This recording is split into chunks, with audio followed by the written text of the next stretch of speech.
Auzubillahiminash-shaytanir-rajim. Bismillahir-rahmanir-rahim. Wa sallallahu ala nabiyyina wa alihi wasallam.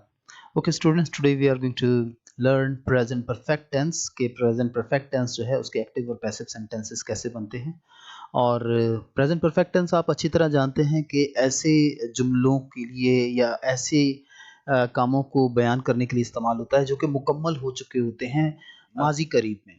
यानी कि अभी कुछ देर पहले ही अगर कोई काम मुकम्मल हुआ हो, जैसे कि मैं कहता हूँ कि मैं पानी पी चुका हूँ, हमने खाना खा लिया है, वो अभी नहीं पहुँचा है, क्या वो घर आ चुका है?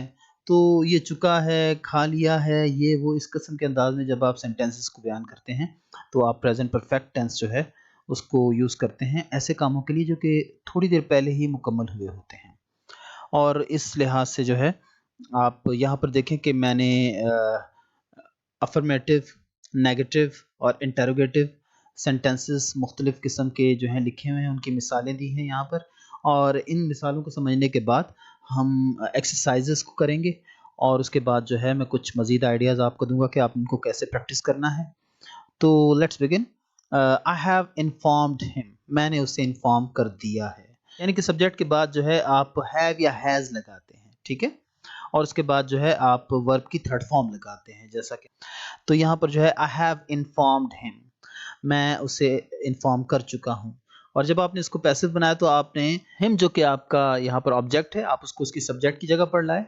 और हम पहले ही डिस्कस कर चुके हैं प्रीवियस वीडियोस के अंदर कि जब आपका ऑब्जेक्ट जो है वो सब्जेक्ट की जगह पर आता है तो उसकी शक्ल फिर सब्जेक्ट की हो जाती है। तो लिहाजा हिम की सब्जेक्टिव फॉर्म जो है वो ही है, तो लिहाजा हमने इसको ही में चेंज किया और हमने लिखा कि he has been informed by me.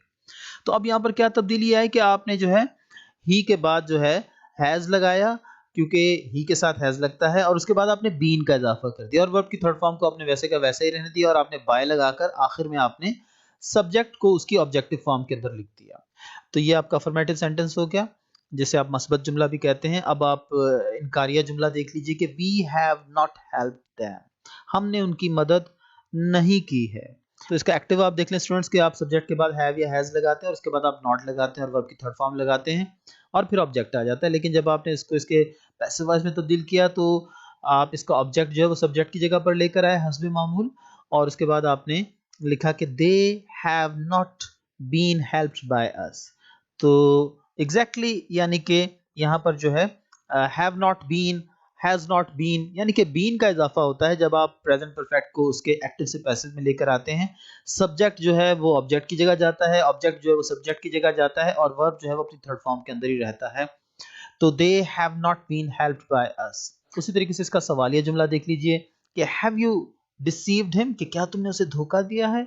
तो आप देखिए कि यहाँ पर जो है जब आपने इसका सवालिया बनाया तो आपने सब्जेक्ट से पहले हैव या हैज लगाया। तो यू से पहले हैव आता है तो यहाँ पर हैव लगा हुआ है। वो हैव यू डिसीव्ड हिम। और जब आप इस सवालिया जुमले को इंटरोगेटिव जुमले को जो है पैसिव वॉइस में तब्दील करते हैं तो आप कहते हैं कि has he been deceived by you. तो यहाँ पर हिम जो है वो आपने उसको ही में तब्दील किया और ही के साथ क्योंकि हैज लगता है तो लिहाजा अब आपने हैज लगाया। ऊपर जो था यू के साथ हैव लगता तो आपने हैव लगाया। यहाँ पर जो है ही के साथ हैज लगता है तो आपने हैज लगाया। Has he been deceived by you, कि क्या उसे धोखा दिया गया है। इसी तरीके से आप ये इंटरोगेटिव नेगेटिव सेंटेंस देखिए, have they not beguiled her, beguile का मतलब भी धोखा देना होता है। तो हैव दे नॉट बिगाइल्ड हर, कि क्या उन्होंने उसे धोखा नहीं दिया है। आप जब इसको पैसिव वॉइस में लेकर आए तो आपने कहा कि has she not been beguiled by them, कि क्या उसे धोखा नहीं दिया गया है। तो अब यहाँ पर जो है आप देखिए कि जो है हर जो है वो शी के अंदर तब्दील हो गया और यहाँ पर हैज आ गया। Has she not been beguiled by them. अच्छा, has he invited us, has he invited us. अब ये भी एक क्वेश्चन सेंटेंस है, आप देखिए। और जब आपने इसको जो है पैसिव में तब्दील किया तो अस जो है अब यहाँ पर जो है वो नेचुरल बात है कि यहाँ पर ऑब्जेक्ट की जगह पर था तो ऑब्जेक्टिव फॉर्म अस में था। अब जब सब्जेक्ट की जगह पर आया तो सब्जेक्टिव फॉर्म वी में आ जाएगा। अस की सब्जेक्टिव फॉर्म वी है, तो have we been invited by him. अब देखिए कि ही जो है वो हिम में तब्दील हो गया और क्योंकि अब हमारा नया सब्जेक्ट जो बना है वो वी है तो वी के साथ हैव लगता है, लिहाजा हमने यहाँ पर क्वेश्चन सेंटेंस में हैव को पहले लगाया।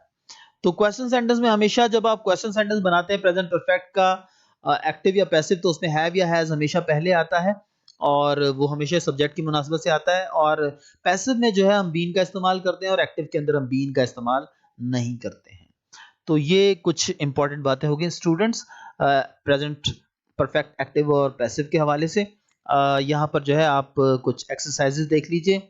Change the following sentences into passive voice. और ये जितने भी आप एक्टिव वॉइस और पैसिव वॉइस के सेंटेंसेस सीख रहे हैं स्टूडेंट्स, इनमें एक चीज को आप बहुत अच्छे तरीके, एक चीज को और आप प्रैक्टिस कर सकते हैं इसमें, और वो ये है कि आप कोशिश किया करें कि जो पैसिव सेंटेंसेस अगर आपको मिल जाया करें तो आप उनको भी जो है एक्टिव में वापस जो है चेंज करने की कोशिश करें।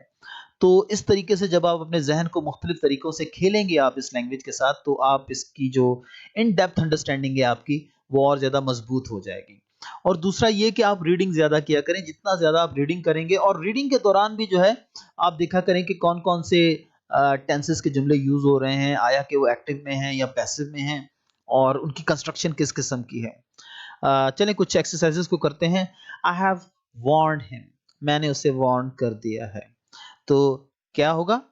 ही has been warned by me, ठीक है ना? तो he has been warned by me. Next जुमला आप देखिए, वी हैव अलार्म्ड यू, हमने तुम्हें खबरदार कर दिया है। तो you have been alarmed by us, तो बीन का इस्तेमाल आप देखिए हो रहा है। और उसके बाद जो है, आई हैव नॉट इंटिमिडेटेड हर, मैंने उसे खौफजदा नहीं किया है। इंटिमिडेट का मतलब खौफजदा करना।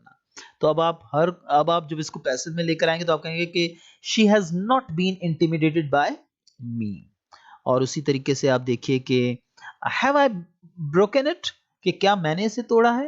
तो आप कहते हैं कि it has it been broken by me. जब आप इसको पैसिव में लाए तो इट के साथ क्योंकि हैज लगता है, तो आपने पहले हैज कहा, तो आपने कहा कि has it been broken by me. तो इसी तरीके से और भी बहुत सारे जुमले हैं स्टूडेंट्स आपके सामने यहाँ पर, जिनको कि आप प्रैक्टिस कर सकते हैं। अपने टीचर्स को दिखाइए और डेफिनेटली वो आपकी मदद करेंगे, आपको समझाएंगे कि आपने कैसे इनको जो है आपने करेक्ट किया है, या कौन सी मजीद जो है इम्प्रूवमेंट्स इसके अंदर आपने लानी है। So again students, it's all about practice, hard work. जितनी मेहनत करेंगे और जितना ज़्यादा जो है तेज़ी से इन चीज़ों को सीख लेंगे, तो उतना ही ज़्यादा जो है हायर लेवल पर जब आप कंपाउंड और कॉम्प्लेक्स सेंटेंसेस को सीखेंगे, और जो है जब आपको एसेज और स्टोरीज वगैरह लिखने के लिए कहा जाएगा, एप्लीकेशंस लिखने के लिए कहा जाएगा, तो you will find it very easy to compose your ideas as well. Thank you.